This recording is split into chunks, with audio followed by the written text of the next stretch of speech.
नमस्कार, मैं प्रद्युमन जोशीला हरियाणा की राजनीतिक राजधानी कही जाने वाली जींद की धरती पर एक बार फिर से इतिहास दोहराए जाने की संभावनाएं हो गई हैं। जी हां, एक बार फिर से जींद में इतिहास दोहराया जा सकता है। और इतिहास किस चीज का?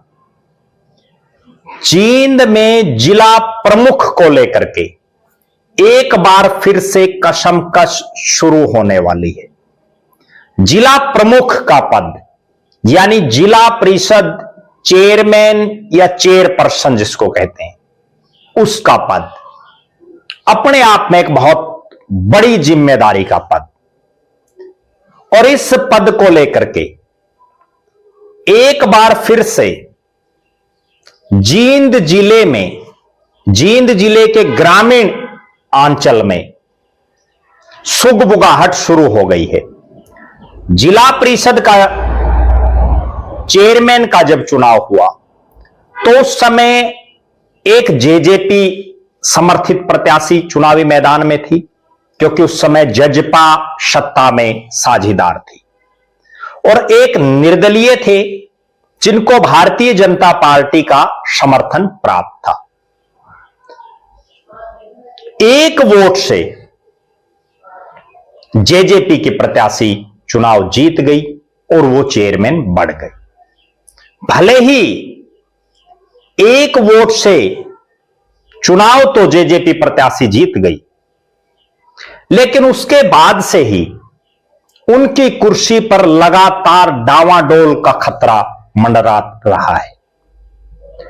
इस जिला परिषद चुनाव में एक चेहरा बड़ी मजबूती के साथ उभरा, एक ऐसा चेहरा जो पिछले कई सालों से सामाजिक और राजनीतिक क्षेत्र में बड़ा सक्रिय है। इस इलाके में एक प्रतिष्ठित परिवार से जो संबंध रखते हैं, नाम है करण सिंह पहलवान। जी हां, करण सिंह पहलवान खुद अच्छे पहलवान रहे, अच्छे बिजनेसमैन, वेयर हाउस और रियल एस्टेट का अच्छा खासा कारोबार। और इनके पिता, जिनका इस पूरे इलाके में एक सम्मानजनक नाम है, जिनको सम्मान की दृष्टि से लोग आज भी देखते हैं, नाम है मास्टर राममूर्ति चहल। अपने टाइम के बड़े अच्छे खिलाड़ी भी रहे, प्राइमरी अध्यापक रहे, और अपनी मेहनत से अच्छे पहलवान बने। इस इलाके में उनकी बड़ी जबरदस्त पकड़ थी। मास्टर राममूर्ति चहल की पकड़, उनका नाम, करण सिंह पहलवान की मेहनत, और 2016 में जिला परिषद का पहली बार करण सिंह पहलवान ने चुनाव लड़ा, जिसमें बहुत कम वोटों से वो चुनाव हार गए। औरों की जीत की बजाय करण सिंह पहलवान की इस हार की चर्चाएं भी रही, लेकिन उन्होंने हार नहीं मानी। 2022 में जब उनका वार्ड महिला सीट रिजर्व हो गया तो उन्होंने अपनी धर्मपत्नी कविता करण सिंह को चुनाव लड़वाया। 9000 से ज्यादा वोटों से वोट लेकर के जीत हासिल की। इस पूरे इलाके में मास्टर राममूर्ति चहल के परिवार का जो एक रुतबा सामाजिक रूप से है, उसको और आगे राजनीतिक तौर पर बढ़ाया करण सिंह पहलवान ने। उनकी धर्मपत्नी कविता करण सिंह चुनाव जीती, जिला परिषद चेयरमैन का चुनाव आ गया। करण सिंह पहलवान ने ताल ठोक दी, अपनी धर्मपत्नी को चुनावी मैदान में उतारा निर्दलीय के तौर पर। भारतीय जनता पार्टी ने उनकी सपोर्ट की। दूसरी तरफ, चूंकि ये जो जींद का इलाका था, इसमें 5 में से 3 विधानसभा क्षेत्रों में उस समय जेजेपी के विधायक थे, चाहे उचाना से दुष्यंत चौटाला हो, जुलाना से अमरजीत ढांडा हो, नरवाना से रामनिवास सुरजाखेड़ा हो। और इस पूरे इलाके में सफीदों में कांग्रेस के विधायक सुभाष गांगुली, और जींद शहर में बीजेपी के विधायक डॉक्टर किशन मिड्ढा। यहां जेजेपी का अपना एक खासा दबदबा रहा। दुष्यंत चौटाला उप मुख्यमंत्री भी, उनके लिए प्रतिष्ठा का सवाल।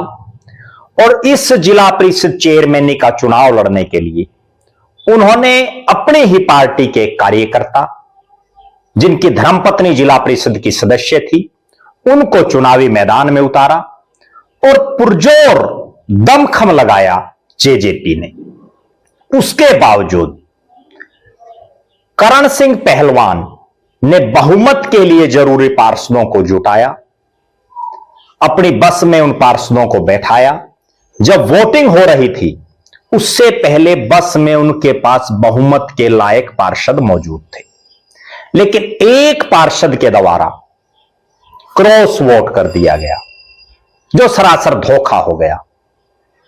और एक वोट से कांटे के इस मुकाबले में जीती हुई बाजी एक पार्षद के क्रॉस वोट की वजह से करण सिंह पहलवान हार गए, उनकी धर्मपत्नी हार गई। चुनाव के समय दुष्यंत चौटाला ने, चूंकि वो उप मुख्यमंत्री थे, 3 विधायक उनके इस इलाके से थे, खुद ने पर्सनल इंटरेस्ट इस चुनाव में लिया और पूरा दमखम लगाया। उसके बावजूद करण सिंह पहलवान ने कांटे की टक्कर उनको देने का काम किया। चुनाव हो गया। उसके बाद करण सिंह पहलवान लगातार लोगों के बीच में सुख दुख में सक्रिय रहे, जिला पार्षदों के साथ कंधे से कंधा मिलाकर के खड़े रहे। विधानसभा चुनाव से पहले जिला परिषद की जो चेयरमैन है, चेयरपर्सन जो हैं, वो अपने पति के साथ कांग्रेस में शामिल हो जाती हैं। लेकिन विधानसभा चुनाव में कांग्रेस की बजाय बीजेपी की सरकार बन जाती है। उसके बाद जिला पार्षद फिर इकट्ठे होते हैं, अविश्वास प्रस्ताव ले आते हैं। अविश्वास प्रस्ताव जैसे ही उन्होंने दिया, चेयरपर्सन अपने पति के साथ बीजेपी में शामिल हो जाती, कुर्सी बचाने को लेकर के भारतीय जनता पार्टी में वो शामिल हो गई। ठीक है, कुर्सी उनकी बच गई एक बार के लिए, लेकिन अब फिर से वो कशमकश शुरू हो गई है। जिला पार्षदों में बड़े स्तर पर एक बार फिर से चेयरपर्सन को हटाने के लिए तैयारियां शुरू हो गई। और चेयरपर्सन चूंकि मूल भाजपाई नहीं है, दल बदलू हैं, जेजेपी से कांग्रेस, कांग्रेस से बीजेपी,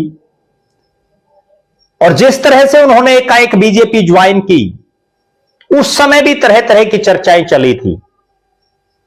खैर, वो एक बार तो अपनी कुर्सी बचा गई, लेकिन जींद का जो एक इतिहास है वो हो सकता है दोबारा दोहराया जाए। क्यों? क्योंकि पिछली बार जब जिला परिषद का इसी तरह का सिचुएशन थी, जिसमें पहले चौधरी बीरेंद्र सिंह के समर्थक पिल्लू खेड़ा से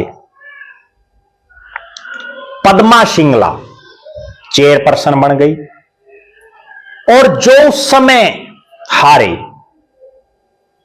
नरेंद्र घणगस, उनकी धर्मपत्नी, फिर उन्होंने बाजी पलटी, प्रयास किए और आखिरकार पद्मा सिंगला को हटा करके नरेंद्र घणगस की धर्मपत्नी फिर चेयरमैन बनी, चेयरपर्सन बनी। तो जींद एक बार फिर से इतिहास दोहराने की तरफ बढ़ रहा है। जिला पार्षदों में सुगबुगाहट हो गई है, राजनीतिक गलियारों में सुगबुगाहट हो गई है, और करण सिंह पहलवान, जिन्होंने पहले जिला परिषद का चुनाव अच्छे खासे वोटों से जीता, उसके बाद अपने साथी पार्षदों के दम पर बहुमत के पास पहुंच गए। एक पार्षद ने थोड़ी सी गड़बड़ कर दी, नहीं तो कुर्सी उस समय बीजेपी समर्थित चेयरपर्सन बन जाता।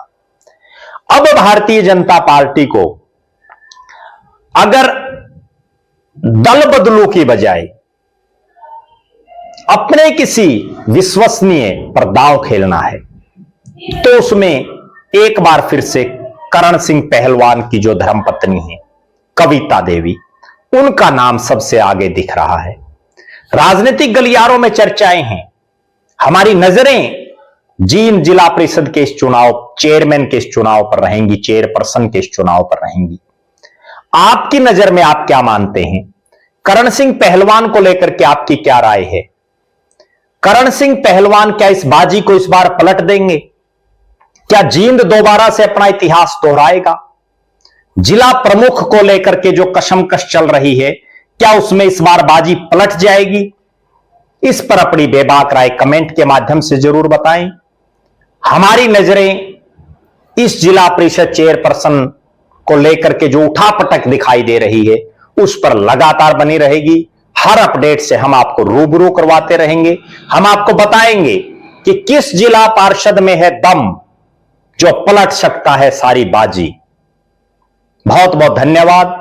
आपका अपना प्रद्युमन जोशीला।